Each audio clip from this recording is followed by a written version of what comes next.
Friends అందరికీ నమస్కారం. Friends ఇప్పుడే అందిన వార్త, గుండెపోటుతో కన్నుమూసిన ఏపీ ఎంపీ వివరాలు వీడియోలో తెలుసుకుందాం. వీడియో పూర్తిగా చూడండి, అలాగే తప్పకుండా లైక్ చేయండి. మరిన్ని అప్డేట్స్ కోసం ఛానల్ని సబ్స్క్రైబ్ చేసుకోండి. ప్రభుత్వం నుంచి వచ్చే ముఖ్యమైన అప్డేట్స్ కోసం ఛానల్ సబ్స్క్రైబ్ చేసుకొని ఫాలో అవుతుండండి.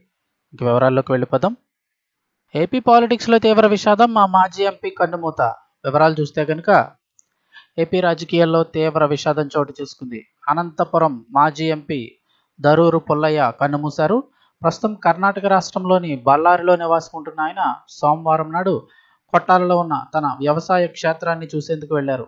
అయితే తిరుగు ప్రయాణంలో కంప్లీలో తన స్నేహితులతో మాట్లాడేందుకు కారు దిగ్గా అక్కడే గుండెపోటుతో కుప్పకూలి ప్రాణాలు కోల్పోయారు.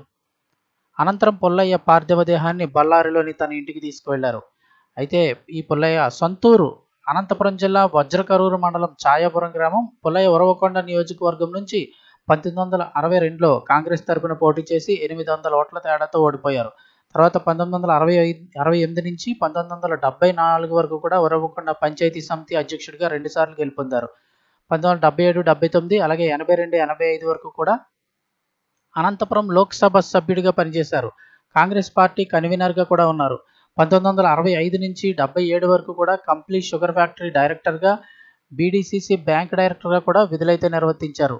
ఆయన వయసు 93 సంవత్సరాలు. ప్రస్తుతం కర్ణాటకలో అయితే ఉంటూ నిన్నటి రోజునైతే కనుక గుండెపోటుతో కన్నుమూశారు.